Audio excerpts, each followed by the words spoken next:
واش الابطال في اوكرانيا؟ كاين واحد المقاتل في ام ام اي سميتو يوري بويكا، احسن ملاكم في اوروبا، حصل على جائزه احسن مقاتل حيت ما كانش شي حد كيقد عليه. في واحد النهار بويكا كيشارك في واحد القتال غير قانوني في واحد البلاصه مشبوهه، مع دخل بزاف الجمهور كيصفق ليه، الخصم ديالو قدر يضربو ضربه وحده، ولكن بويكا دغيا تسرب عليه عاد نفع هذه الضرب حتى طيحو كاو. هذا واحد الحبس في روسيا وشدت الحراسه، السجناء اللي فيه كيتقاتلوا مع بعضياتهم باش يفرحوا الحراس والرئيس ديال السجن. هذه المسابقه كتبان زوينه، ولكن اللي كيتفرج فيها ماشي اللي كياكل الضغط، الاغلبيه اللي كيخسروا فيها كيموتوا. هذا الكوشمار سميتو جات معاه، اخطا سجين خونا وحش صيفط راجل، كيبقاو شادينه بالسلاسل باش ما يعدش حتى شي واحد في السجن. كيدخلوا الحراس كيحيدوا ليه الجام من فمه والسلاسل. خونا يدير مني جوج، الا خرج لك شي حد بحال هذا غير هرب اخي البطل. دخل الحلبه ودابت واحد خونا على قد الحال، شدوا الكوشمار شدات العمى في الظلمه، بقى عليه غير الراس، هرس لي عنقه وبدا كيضرب فيه في وجهه حتى قتلو. هذا الكوشمار مشهور بانه ما فيهش الرحمه وكيقتل كاع الخصوم ديالو، حاشا واش يكون بنادم، داكشي علاش ما كيندمش ملي كيقتل شي واحد. على العكس ديال بويكا راجل ظريف ومحترم، واخا حياته ماشي كلها زوينه وكتشرف. دوز شي سنين في الحبس،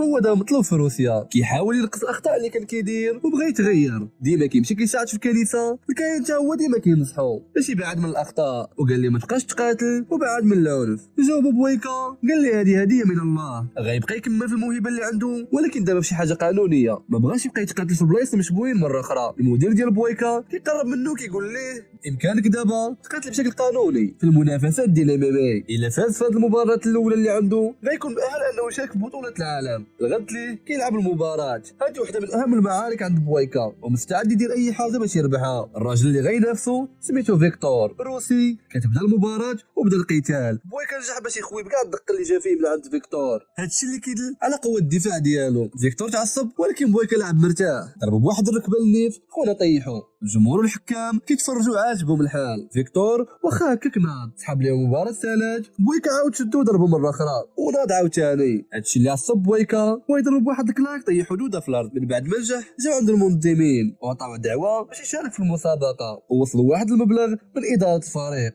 وقالوا ليه تريني مزيان، المسابقه باقي على غير 2 سيمانات. ملي كيخرج بويكا كيشوف فيكتور باللي هازين الاسعاف وكيبان باللي حالته خطيره، حس بتانيب الضمير على داكشي اللي دار وقال في خاطرو كون غنسلم في الاول ما كنتش غنزيدو. كيتذكر النصيحه ديال الكاهن وكيدير معاه باش يتشافى. في الليل كيجيو كوابيس بانه قتل شي واحد في الحلبه. الغد ليه في الصباح كيمشي عند المدير ديالو وكيسولو على فيكتور. خونا تصدم من العرب اللي فيكتور مات الليله ديال البارح في السبيطار. كان فيكتور سير على الكونطرا ديال الموت قبل المباراه، داكشي علاش حتى واحد ما السبب في الموت ديالو، ولكن بويكا عرف بلي هذا الغلط ديالو. سول المدير ديالو على الاصل ديال فيكتور واش عنده شي عائله، عطاه واحد الصاك ديالو وفي واحد الرساله والتصويره ديالو هو ومراته، وكيتخيل شحال غتكون مراته حزينه من غتقرا هذه الرساله وغتعرف باللي مات. قرر بويكا انه يعوض الزوجه ديالو ويشوف واش خاصها شي حاجه، واخا هو عارف هادشي ما غيكفرش على داكشي اللي دار، ولكن واخا هكاك بغى يمشي عندها. كيقول للمدير بلي غادي يمشي لروسيا باش يتلاقى بمرات فيكتور، ولكن قال لي لا ما غاتمشيش، واش انت مريض، راك مطلوب في روسيا، غير غتوصل غيشدوك، الا بغيتي تسافر خاصنا نصاوبوا لك جواز ديال السفر مزيف، وهذا الشيء خطير بزاف. زعما جاتك الفرصه انك تولي مقاتل قانوني وتوصل لذاك الشيء اللي كتحلم به. واخا عرف هذا الشيء كامل بويكا بغى يمشي والله كريم. كينتقل بين المشهد للجنازه ديال فيكتور، انا كنشوفوا الزوجه ديالو من بعد ما مات غتبقى بوحدها لا حنين الله رحيم. وزيادة على هذا الشيء كانت هي وراجلها مسلفين شي فلوس من عند زوراك هو زعيم ديال واحد المافيا. كيبان لينا في الجنازه وكيقول ريما باش تولي العاشقه ديالو. ريما بعدات بلا ما تعصبوا، ريما كتمتلك واحد الجمعيه وكتعيش فيها، كتقول ليه بلي ما بغاش تولي عاشقته وغتدوبل الخدمه باش تخلص ليه الدين اللي عليهم. هاد الفلوس اللي تسلفات هي وراجلها خداوهم باش يكونوا واحد الجمعيه اللي كيسكنوا فيها مجموعه من اليتامى. هنا بويكا وصل لروسيا، مشى عندها باش يدوي معاها، ولكن لقى مجموعه ديال الرجال طلعوا في واحد السياره كحله ودوا معاهم. ريما كتخدم سربايه في نادي الملاكمه ديال زوراك وكيعاملها بحال شي عبده. في العشيه مشى بويكا للنادي ويتبان ليه ريما باش بغى يدوي معاها، حتى جا الحراس ديال زوراك وخرجوه باش ما يدابش معاهم. سولهم بويكا على الوقيته اللي كتخرج فيها من الخدمه، خوتنا ما عجبهمش الحال وهاجموه، ما عرفوش خونا شكون. بويكا شرشمهم، ها الاول ها الثاني. زوراك كيعجبوه المهارات ديال بويكا حيت الفريق ديالو اصلا خاصهم شي مقاتل بحال هذا. قال لي بغيتك تخدم عندي. قال لي بويكا انا ماشي هنا باش نخدم ولا نجبد المشاكل، انا بغيت غير ندوي مع داك البنت. قال لي زوراك قول لي شنو بغيتي تقول ليها وغنوصلها ليها. قال لي بويكا لا. مين مشى بويكا قال زوراك الحراس ديالو يبقاو حاضرين معاه. بويكا تلاقى بالما عطاها الرساله اللي كان مخلي ليها فيكتور وسولها علاش خدامه في ديك النادي المشبوه. قالت ليه واخا كيعجبني بزاف نخدم في الجمعيه ولكن ضروري ما خاصني ندوبل الخدمه باش نخلص الدين اللي عليا. وسولاتو واش شاف اخي قتال كان عند راجلها وهي كتقرا الرساله اعترف ليها باللي هو اللي قتلو. كانوا في واحد المباراه وبالخطا ضربوا بالقضيه. قال لي ما كنتش كنشوف شخص قدامي كنت كنشوف فرصه حياتي. ريما تقلقت بزاف ورفضت الاعذار ديالو ويعطيها الفلوس ولكن ما بغاتش.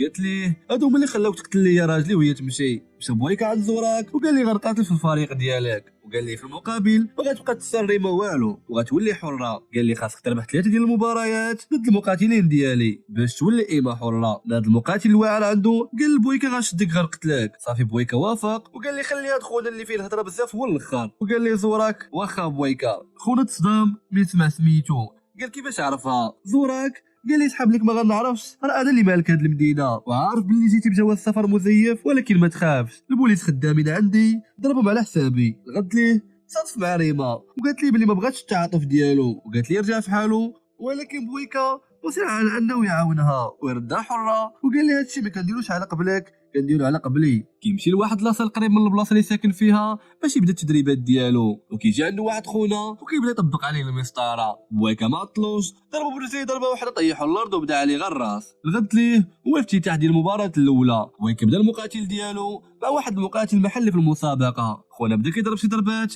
معليش وحتى بويكا غادي معاه بشويه شويه بويكا وراه الحقيقه ديالو بدا عليه بالكلاكات وطيحو كاو. واخا كان بامكانه انه يزيد يضربو يقتلو ولكن خونا حبس. صافي الخصم قرر يستسلم وناض بويكا هو مرتاح. ريما مشات عنده وعطاتو الماء. من بعد ما سالا سولها واش كتعرفي شي لاصال تريني فيه حيت لاصال اللي فيه هو دابا ما عجبوش.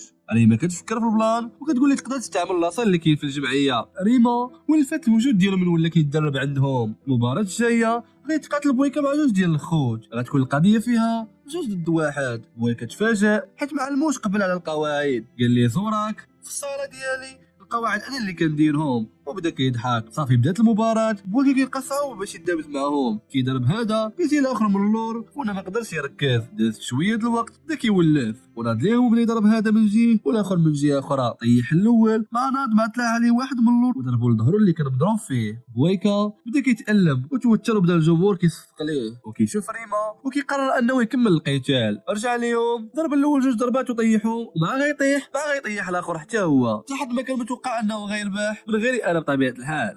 داكشي علاش غتكون شي كيصفق ليه. الغد اللي غيمشي زوراك يتلاقى بريما وبدا كيقلب جهتها ولكن رفضاتو وتعصب وقال ليها رفضتيني حيت دعستي مع بويكا دعستي مع الراجل اللي قتل لك راجلك بلا شفقه ولا رحمه وكان متعمد. دات راسها ما دارش على هضرته وما بتيقاش ولكن بداو التعابير ديال القلق كيبانوا في وجهها. كيتصل المدير بويكا باش يديروا واحد المؤتمر صحفي باش يقاتل بويكا في بطوله العالم ولكن بويكا قال لي ما نقدرش اليوم حيت باقي عندي شي حاجه نقضيها. هاد الحاجه هي المباراه الاخرى اللي عنده. قال لي بويكا اجي لهاد المؤتمر يمشى للدار لقى ايما كتسايل فيه. كيبدا بويكا يعاود ليها على كاع داكشي اللي داز عليه في حياته وهي كتقول ليه بغيت نعرف كلشي ولكن الحقيقه كيفاش مات راجلي. بويكا كيعترف ليها باللي الماضي ديالو خايب ودار بزاف د الحوايج اللي ما مفتخرش بهم وان المباراه اللي كانت مع فيكتور هو الامل ديالو انه يولي مقاتل شرعي ويشارك في بطوله العالم. من عرفت باللي فيكتور مات ما عجبنيش الحال وما قدرتش نعس واخا ربحت المباراه. ريما قالت ليه دابا انت كتقاتل باش نولي ملكك. قال لها لا انا كنتقاتل باش تولي حره وحتى حد ما يمتلكك وبدا كيطلب فيها باش تسامح ليه. المباراه ديال بويكا الاخرى هي مع ايغور هذا اللي كان كيضحك عليه من الاول وبغى يربحو حيت لا خسر ما غيبقاش مهم في العصابه.